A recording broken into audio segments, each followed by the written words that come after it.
Hi folks, thanks for coming to Grand Rounds this week. I'm Robert Rosenberg from the Critical Care Division, and it's my pleasure to introduce Michelle Munkwitz, who's also a member of our division.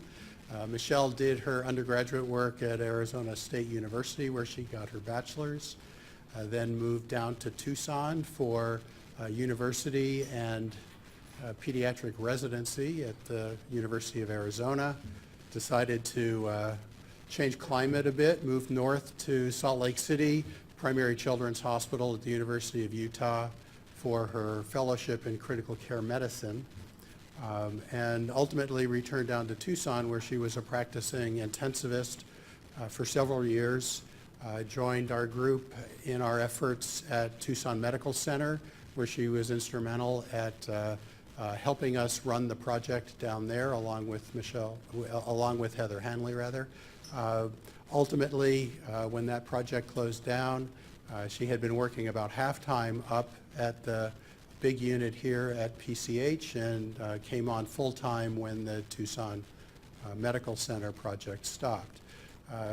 She's been very helpful for us with our fellowship program, chair of the Clinical Competency Committee for helping to evaluate our fellows clinically.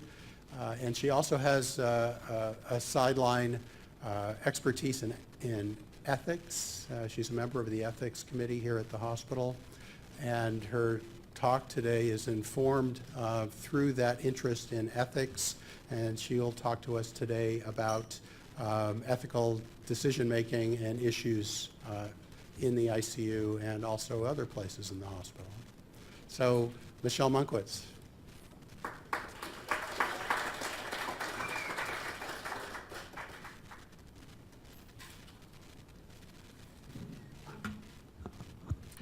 Good morning, everyone. The ancient Hippocratic healers had three major goals in medicine. The first was to cure disease, the second was to relieve suffering, and the third was to refuse to treat those who were overmastered by their diseases. And over time, the views and the values of physicians, patients, their families, and society has evolved. And that is what I want to talk to you about today, is the evolution of that, on the issue of futility.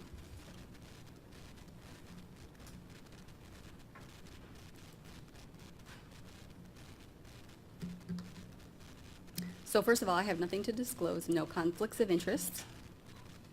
My objectives today are to outline the history of futility, to discuss the 2015 multi-organizational statement regarding this topic, briefly discuss the issue of language regarding futility, discuss some practical strategies, and discuss the legacy and future direction in this area. So I'd like to open with a case, not a case that I took care of, but a case that's been internationally discussed, the case of Charlie Gard in England. He was a little guy who was 11 months old who was diagnosed with a rare inherited mitochondrial disease in England. And at his diagnosis, his prognosis was noted to be poor. Oh, thank you.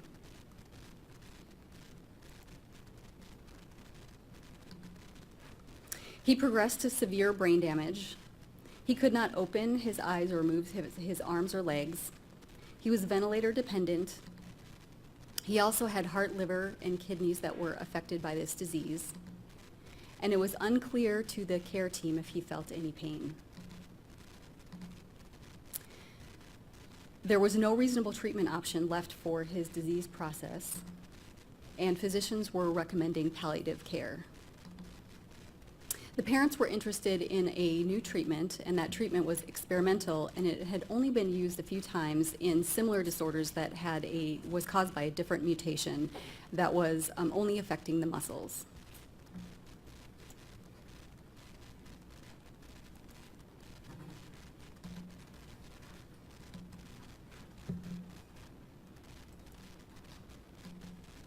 Everyone's joining us.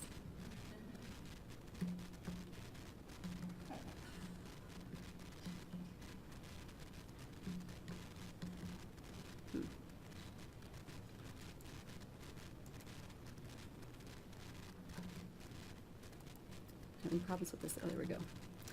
So the hospital at that point in time did apply for ethical permission to use this experimental therapy, but when in the process of trying to get that approved, the patient's status deteriorated significantly. At that time, the physicians were recommending that the family withdraw support and allow him to die peacefully.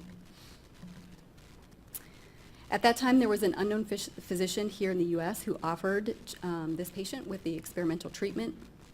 The family raised a lot of money to be able to transport him to the United States and get treatment. And at that time, several experts had recommended that he didn't get the treatment, and that because it had been experimental and hadn't been used in humans or other patients with this particular disease. Again, the physicians were recommending palliative care and withdrawal of support. But Charlie's parents did not agree with that and wanted to continue on with his support.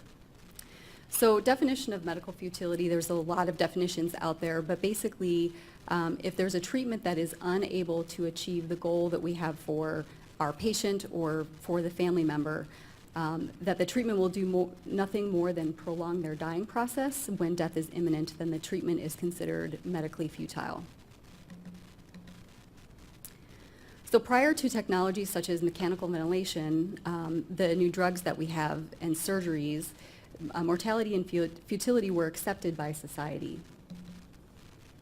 The introduction of all this technology brought the concept that if you could, you should. And that not providing CPR was considered illegal and unethical, and removing ventilation was equal to homicide. But in the 70s and 80s, the patients and their families were disagreeing with this thought. There was two landmark cases, Karen Ann Quinlan, who was on a ventilator, whose family felt like that she was suffering and requested the ventilator be removed, and Nancy Cruzan, whose family requested removing of the feeding tube. And these two cases went to court, and the court found that it was ethical to respect the families who had their best interest in mind. And at that time, in medicine, the principle of autonomy was legally established in patient care. The shared decision-making model at that time started happening, where physicians and families started to have discussions about whether we should continue all of these invasive treatments for every single patient. Most of the disagreements at that time in the 70s and 80s and early 90s were because the families were disagreeing with all of the interventions that physicians and hospitals were providing. And then in the 90s, there came a realization here in medicine that sometimes we are only postponing death without restoring health, often at the cost of great suffering. And then in 1999, the American Medical Association, they published guidelines that actually dealt with futility, and that was kind of the beginning of a lot of the guidelines that we're going to talk about a little bit later. Also, later in 1999, the state of Texas had a task force that put into law, actually, something that, a futility policy that is the only one in the nation that others have tried to modify a little bit but have been unsuccessful. In 2015, there were many organizations that got together and made a statement on how to deal with situations where there is a disagreement between what the family wants for their family member and what the care team is recommending. And then followed by that, the Society of Critical Care Medicine made a statement to further clarify what would be inappropriate treatment.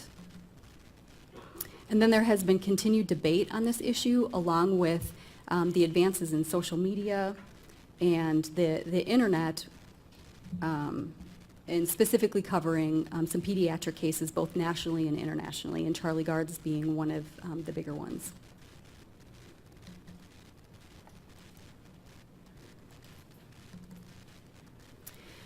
So the 2015 multi-organizational policy statement, the basic problem that they were trying to address was that there is a controversy on how to manage requests from family members regarding treatments that clinicians felt that were inappropriate and that should not be administered.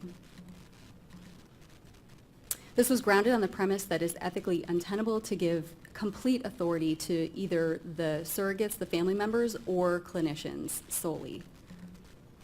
and instead that clinicians and family members should work together collaboratively to make the treatment decisions. In the face of disagreement, should arguments find a negotiated agreement, they should include involving expert consultants like palliative care and social workers.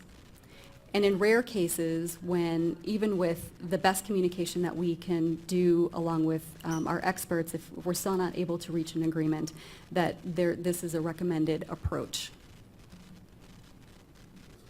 And this approach brings into the interests of patients, clinicians, and society that have an interest in receiving care consistent with their values. Clinicians have an interest in not being compelled to act against their best understanding of their professional responsibilities, and that society has an interest in protecting individual rights, fostering clinician professionalism, and ensuring fair allocation of medical resources. So in brief, the statement had 4 recommendations. The first one was that institutions should implement strategies really revolving around good communication in the beginning with families. And that the second, that they were recommending against the use of the word futile or futility, and instead they were recommending that we use the phrase potentially inappropriate. And then the third was to reserve the word futile for the rare cases in that whatever intervention cannot achieve its intended goal. And the classic one, the one that's really the most black and white, is a patient that might come into the emergency room who's really has rigor mortis, has been dead for a while, and providing CPR on that particular patient. That's probably the most black and white. And then going from there to think about less obvious ways that you can't achieve the physiological.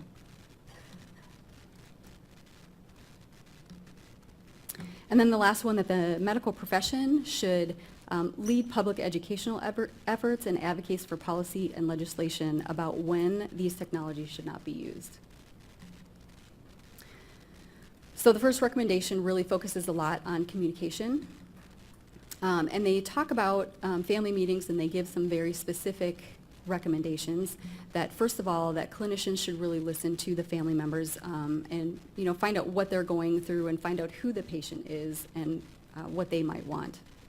Providing emotional support and establishing a trusting relationship. And I think that establishing a trusting relationship is probably one of the harder things in medicine today, just because of our fragmented care, and especially for those of us in critical care, where we oftentimes will get patients that we've never met before at a very critical moment where we don't have those relationships already established, and then have to help families navigate a time such as this. Discussing the patient's prognosis in clear and jargon-free language. I think a lot of times in medicine we forget this part, and we talk a lot in medical terms, not so much in concepts that families can really understand. And then to elicit the patient's values and preferences through the family members that we're interacting with. Explain the principles of surrogate decision-making. And in pediatrics, this is a lot more clear-cut than it is in adults. It's usually the parents that we're dealing with. And then discuss the treatment options that fit with those goals, including option of a treatment plan that focuses purely on palliation. Clinicians need not offer treatments that are outside the boundaries of accepted medical practice. So when family requests treatments that are not consistent with their goals or are outside accepted practice, the first recommendation is to seek and understand their perspective. And to correct any misperceptions. I think that there's a lot of times really a hard time communicating between what we're trying to say and what they're hearing us say. And then share our perspectives with the family. And then if the surrogate continues to advocate for treatments that we feel are ill-advised, that we should respectfully advocate for an alternative treatment course. And clinicians are obligated to advocate for good medical practice as part of our professional role. And in rare cases in which the surrogate is clearly not representing the best interest of the patients, it's our responsibility to seek out other avenues of decision-making.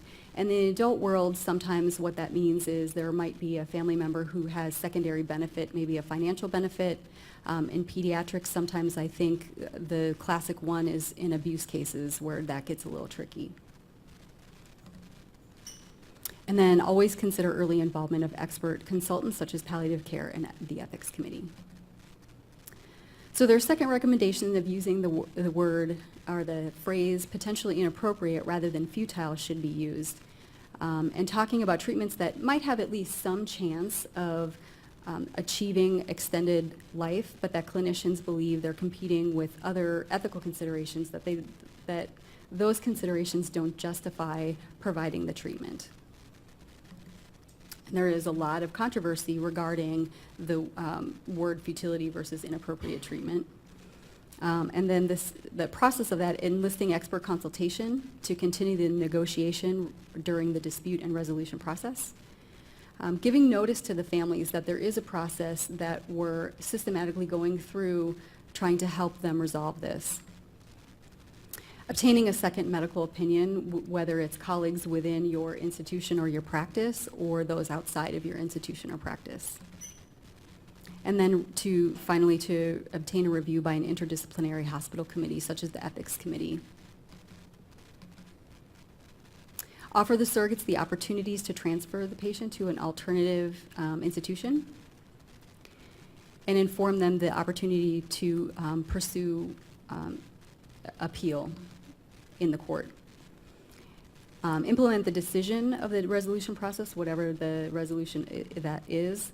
And then sometimes we don't have time to actually go through this process. You're in a time-pressured environment, and sometimes we have to make very fast decisions. And this recommendation came with a few tips to try and think about if you're in that situation and you don't have the time to go through the process of consulting with other people and having long discussions with families. And to really be sure and ask yourself, are you certain that the requested treatment is outside the boundaries of accepted practice?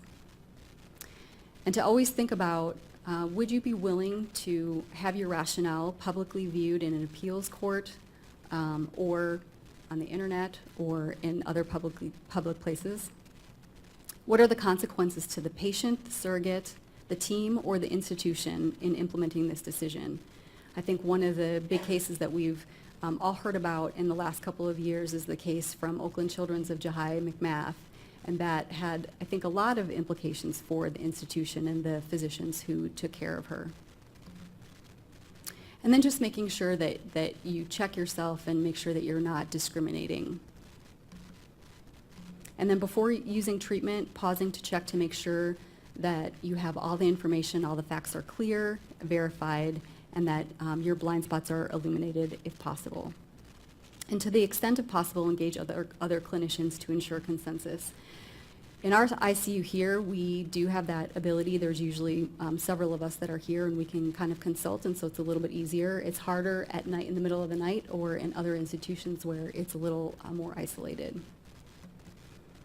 And explaining to the family the reasons for refusing to administer the requested treatment with the goal of reaching a mutually agreeable decision. Base our judgments on best understanding of professional obligations. Oops.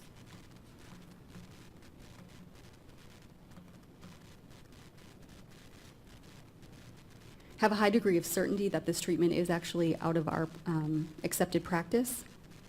And then to only go down this practice in making a decision to unilaterally withdraw support or make a decision against the family's wishes when you absolutely don't have the time to carry out a more formal process of getting other people involved. And then their statement, number 3, again, is just to reserve the word futile in very rare cases and really use the inappropriate care phrase instead. And then finally, their last recommendation that we should all be getting involved in educating our colleagues and the public and getting involved in advocacy for policy change. So after this statement came out in 2015, the Society of Critical Care Medicine did then try to tackle the question, well, what is exactly meant by inappropriate care? So they did a literature review regarding futility or inappropriate treatments, and they looked at surveys among staff members in the hospital as well as patients and the general public. Their purpose was to provide the clear, I went backwards, sorry. So in the public, they looked at three populations of people, patients who had AIDS, those who had COPD, and then they also queried homeless persons. What they found is that 90 to 95% of people who worked in the healthcare setting would not want to have continued invasive mechanical ventilation if they were in a persistent vegetative state or if they had advanced dementia. The patients who were actually sick, the ones with COPD or that had AIDS, actually pretty much agreed, the statistics were the same, that they also would not want invasive ventilation or procedures if they were in a persistent vegetative state or had advanced dementia. The homeless persons were a little bit more skeptical, but still over 50% of them said that they would not want invasive procedures if they were in a persistent vegetative state.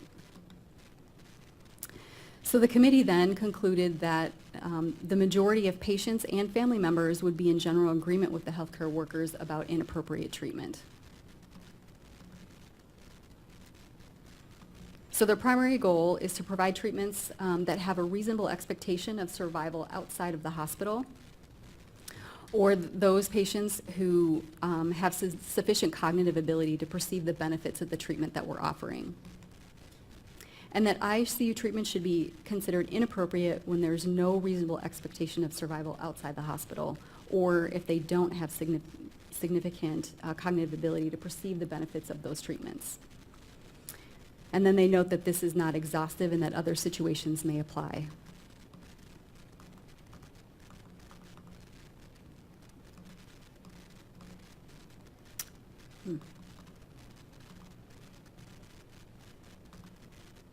And then we already talked about limiting the term futile and then using this process when there is a disagreement. And it may be appropriate for time-limited trials of treatments that families are requesting that we don't necessarily agree with, but agreeing to do it for a time. And that we always should remember to relieve pain and suffering. And then they also advise us to consider our poor ability to prognosticate outcomes. And they advocate using objective scoring systems as much as possible, but also acknowledge that those scoring systems are definitely far from perfect. And using our experts, again, as much as possible in prognostication. And then they recommend, in our purposes, this is the one thing that they said about our patient population, is that we should consider the likelihood for their potential for development over time, the kids, in order that they might at some point in time perceive the benefits of the treatment that we're providing. So I wanted to talk just a little bit about the Texas Advanced Directives Act that the governor appointed a task force in 1999 to discuss the process of what happens when families and clinicians disagree with whether something is futile or inappropriate. This was preceded by a lot of similar legislation, some, a very few in California and also several in Texas. And then it was preceded earlier that year with the AMA making some guidelines.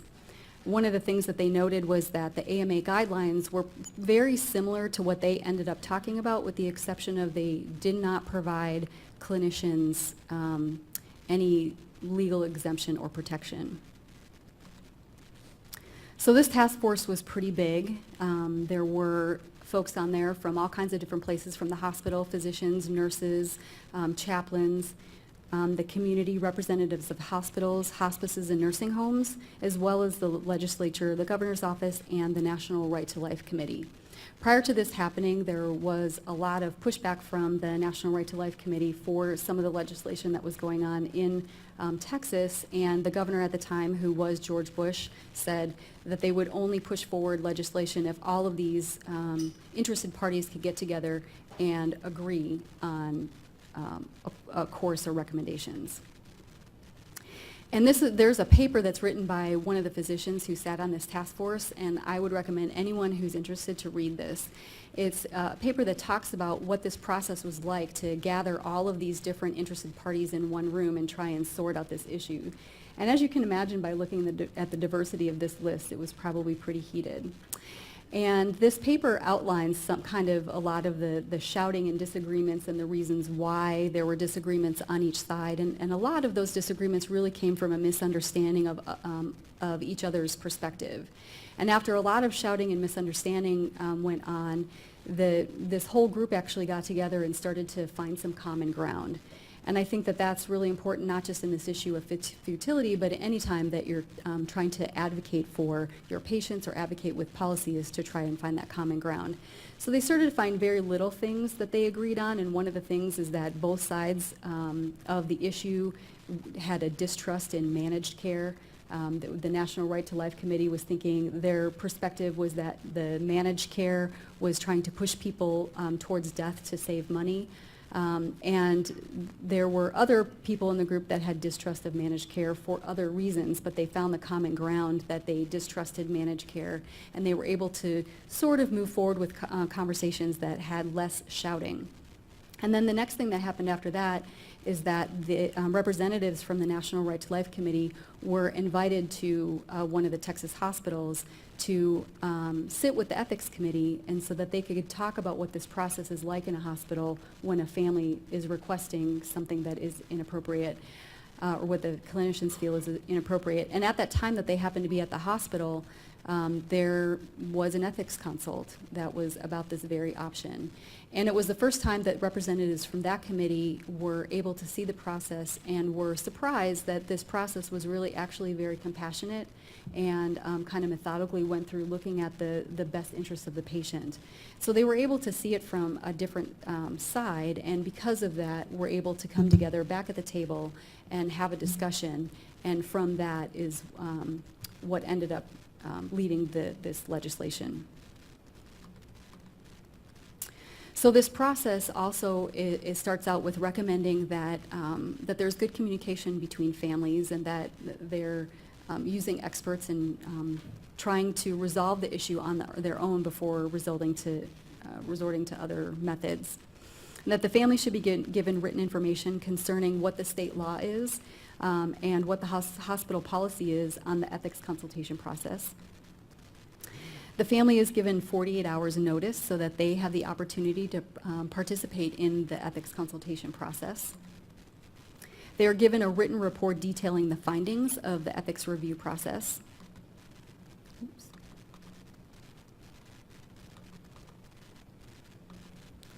And then the family is informed that if there is a dispute and the ethics committee agrees with clinicians that this is inappropriate treatment, that the family is allowed 10 days to try and find another facility that would provide treatment. And if during those 10 days they found another facility that would take them, they would transfer. And if after that, if they could not, that they could go to the court to seek an extension of that time to find another facility to transfer to. And they were informed that the extension is only granted if the judge determines that there would be a reasonable likelihood of finding another institution. And then the family is informed that if the judge does not grant that one, that futile treatment may be unilaterally withdrawn by the treatment team with immunity from civil or criminal prosecution. And this is the first and the only state in the country that has come up with this legislation, that they have stated that at the end of this very detailed process, if clinicians and hospitals and ethics committees and finally the court judge that this treatment is inappropriate or futile, that physicians then have the right to withdraw treatment if they still think that that's the right thing to do. In writing this act, one of the things that kept coming up is that some were believing that families were really, that it was unfair to make them make these decisions to withdraw care on their family members, and that this is a burden that is probably best more shared by the clinician team than the family team. And I think that especially comes in true when we're dealing with children. I don't think that there's any parent out there that would want to stop their child's life. And it takes a long time to kind of come to that process of coming to that they're not going to have their child as they knew them come home to them. And so having physicians help through that process a lot more than having families just say exactly what they want, not having the education, training, and experience that we have in the particular disease processes. Also, as an example, the Children's Hospital in Boston also had a similar futility policy, and a lot of hospitals do, and they published theirs, and they talked a lot about informing the families right up front that in these disagreements that they have every right to get legal representation, and the hospital will help them do that. And that also, if there is ever a point where there's unilateral withdrawal of life support, that requires the hospital leadership and not just an individual clinician. And even though that doesn't legally protect physicians in any way, some physicians may feel that this is now an institutional decision and not just their decision, and may be more likely to utilize this. PCH also has a policy that was developed before this multi-organizational statement that really is almost exactly the same flow process. The only thing that it actually adds a few things and focuses on some really specific points on good communication, as well as specific recommendations to involve family support systems. So they're religious leaders in their community, cultural leaders in their community, extended family members and friends to help them understand what is going on. So there are some studies out there that look at shared decision making, and there are some things that are very clear. And the first thing is that families really do appreciate extra time to make the decision at end of life, rather than being forced into making a decision. Also, that physicians may not present prognostic information in a way that families can really understand, that's very, very common. Families value information that we give them, even if they disagree with what we're saying. And that better communication during these family conferences, communication that's aimed at how the family can understand, that this enhances decision making and makes the process a lot easier. And ethics consults that facilitate rather than prescribe can help. So ethics that help through the process, help families go through their grieving process, help facilitate all of communication within the teams, rather than just coming and saying, this is what we're going to do, that those are a lot more helpful. And then when I originally developed this talk, in the summer 2018 edition of the Perspectives of Biology and Medicine, they dedicated the entire issue to the subject on futility after the Charlie Gard case, which is why I chose to use that case for this talk. And there was a whole lot of articles in there, and I just chose a few of them that had some interesting things to say. First of all, most of those articles, there was probably 30 articles in there, and most of those were dedicated to this issue over the debate about language, futility versus inappropriate care versus potentially inappropriate care. And I don't think there's a lot to say about that argument, because I think it's really an intellectual one, except to say that a lot of these words, especially the word futility, I'm not sure that those of us outside of medicine use that word a lot and truly understand what that means. One of the things that is mentioned in a lot of these articles is that the word futility can be very offensive and harsh. And on the other side of the coin, there are people who feel like that's a word that's needed in order to clearly state what the fact is, and that our communication needs to be very direct and pointed, and futile is the only word that would do that. So they argue against using this potentially inappropriate or inappropriate, because they believe that using those terminology opens up the door for a lot of miscommunication and misunderstanding. I think that really what the point is in all of this is that forget about the language and really think about the concepts, and that this is a family member who's losing their loved one, and to help them through that process, help them understand whatever disease process, whatever tragedy just happened, disease process that's ending the life of their child, to describe that and to describe what we see and what we think is appropriate. There was a paper that was in here that I think is really interesting, that was written by a Dutch neonatologist that talks about futility in their country, and it's a very different perspective. considering all of the controversy after the Charlie Gard case and how our country and some other countries view this issue. So first of all, he points out that there's no direct translation of the word futility and that they have these two words to describe it. And the first word, and I'm not sure how to exactly pronounce this, but Conslus, that the treatment stands absolutely no chance of success. And the second concept of Zinlus, that this intervention does not contribute to or maintaining or improving the medical condition of the patient.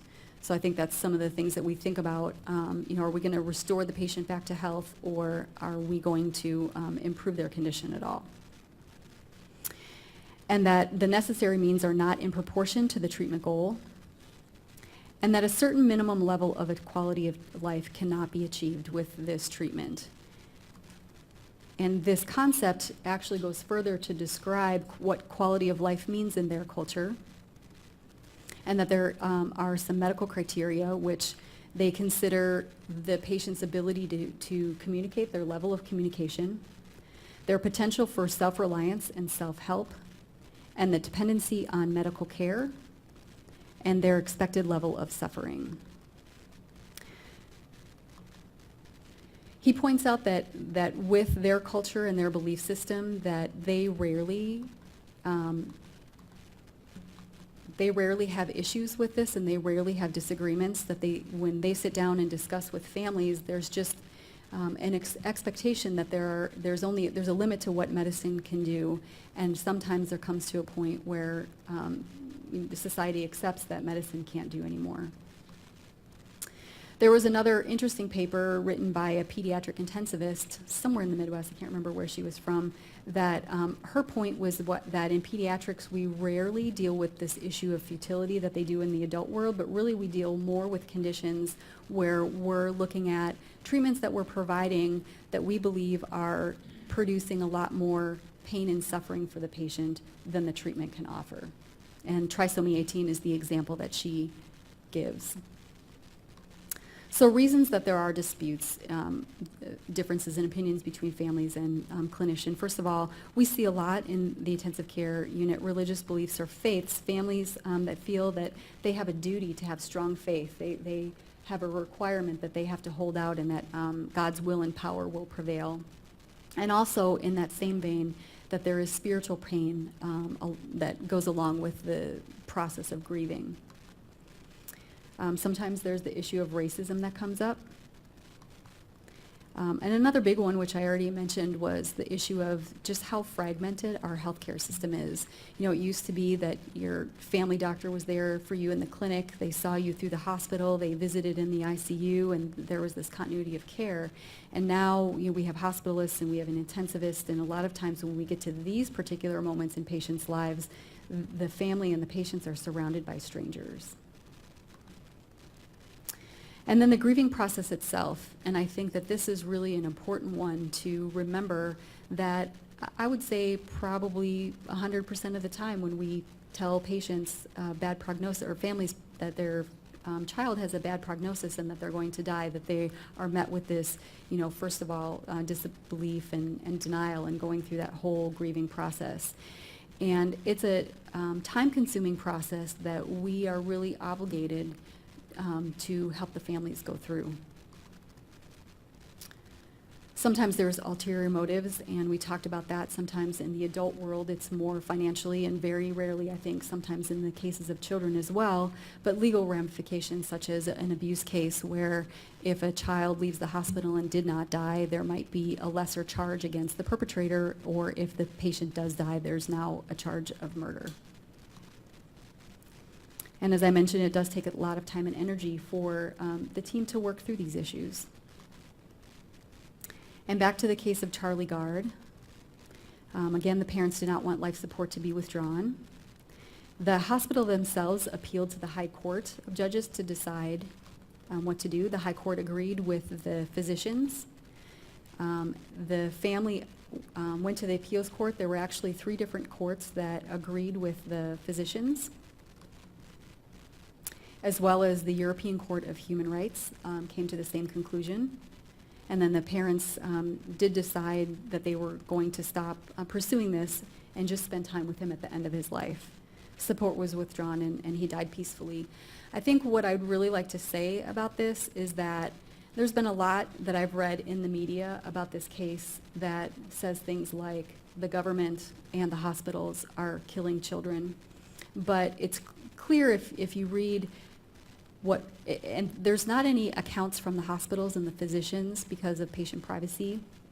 So when we get into these legal disputes out in public, we don't defend ourselves in public because of patient privacy.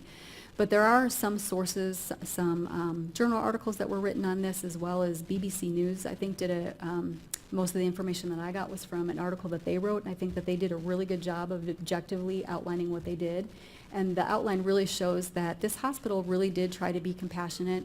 They did try to work with specialists around the world. They did try to get an option for this experimental treatment in their hospital, and they did go through the legal process with this and tried to work with the family.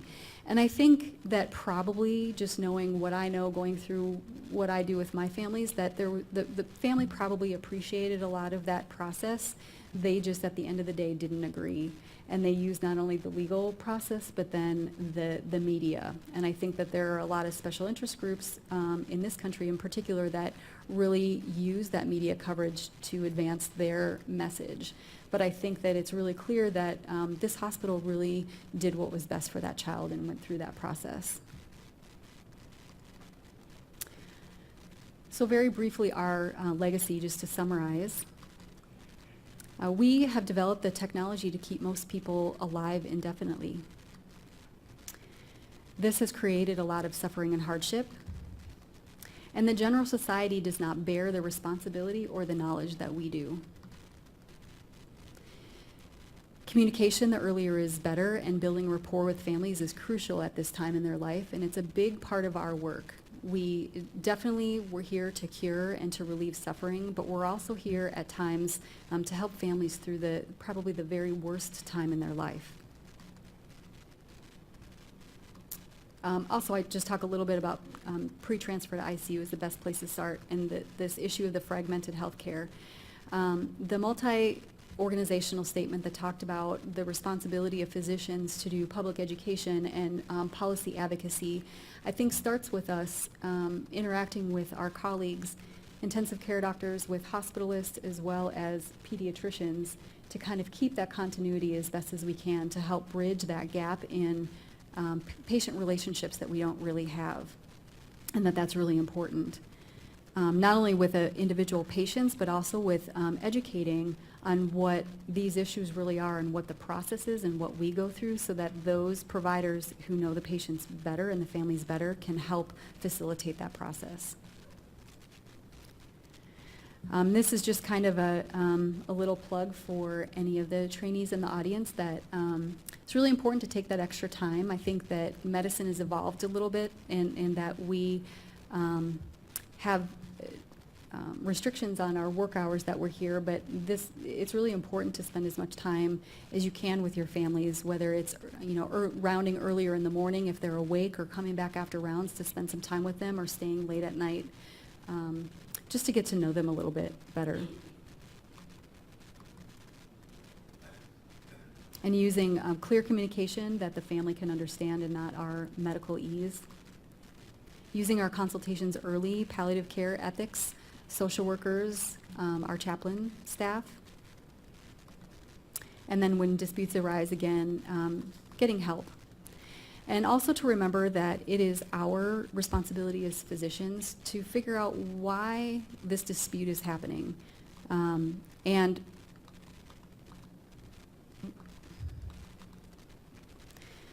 I don't think that we always have the skills individually or the time to take to figure this out, but we can utilize our colleagues, or if we do have the time and the skill set to do this, to really sit down and try and figure out what it is.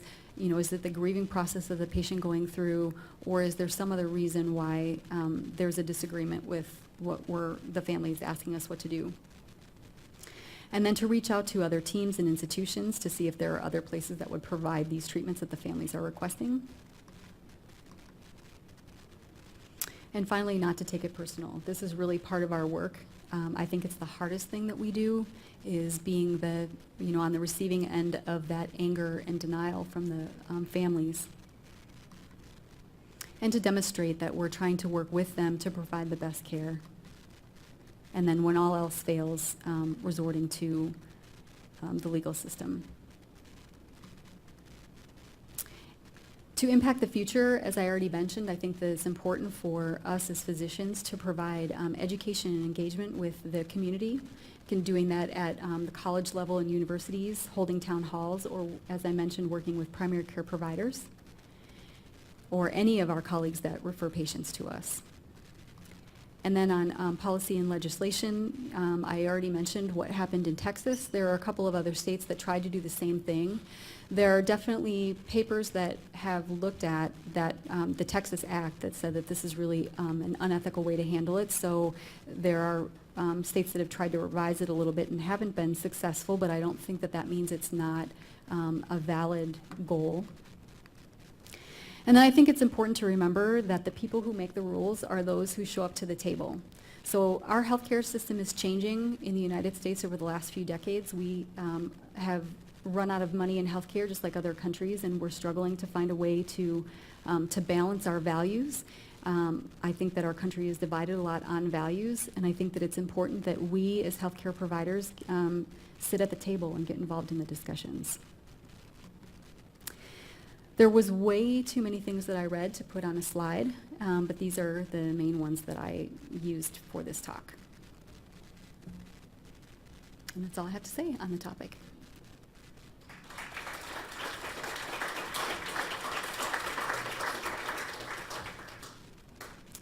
Any questions or comments? Yes.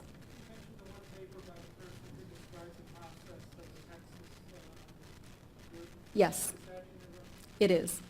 It is, let me see if I can find it right here. The Texas Advanced Directive Acts of 1999, written by Robert Fine in the Health Ethics Committee Forum in 2001. Yes.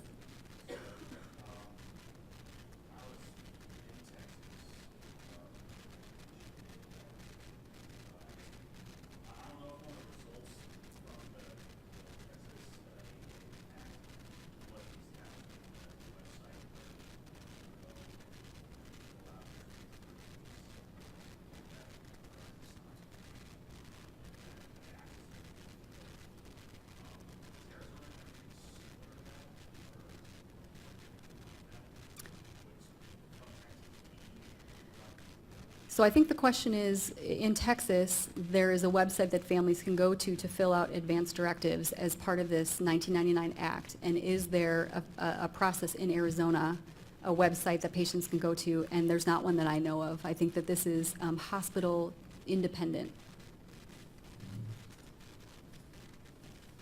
Yes?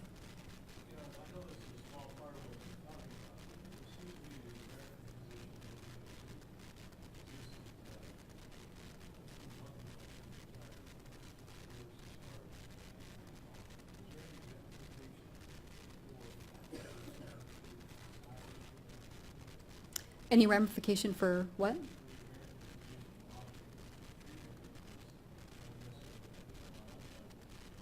So is the question, is there any evidence or any court case that a physician provided a treatment? No.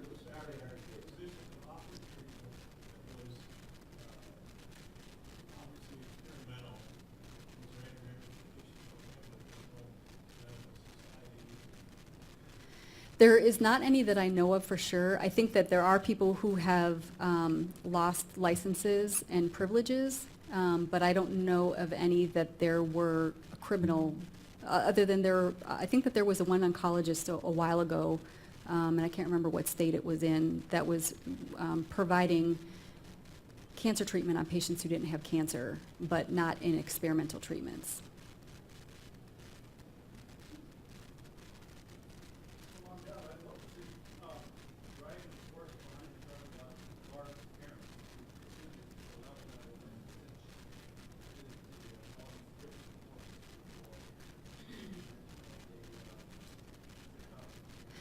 So the question is, what was why did Charlie Gard's parents work so hard to go to the measures that they did to all these different courts?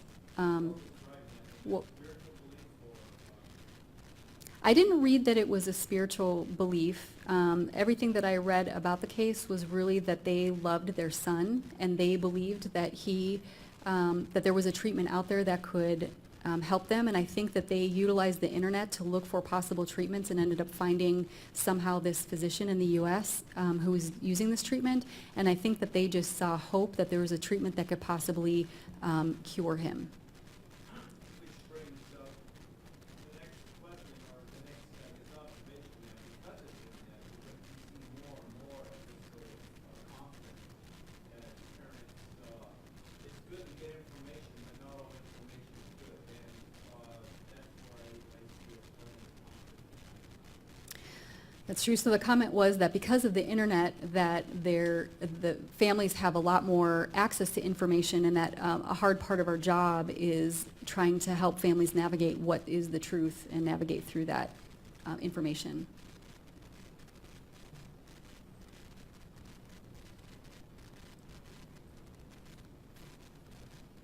Okay, well, thank you all for coming today.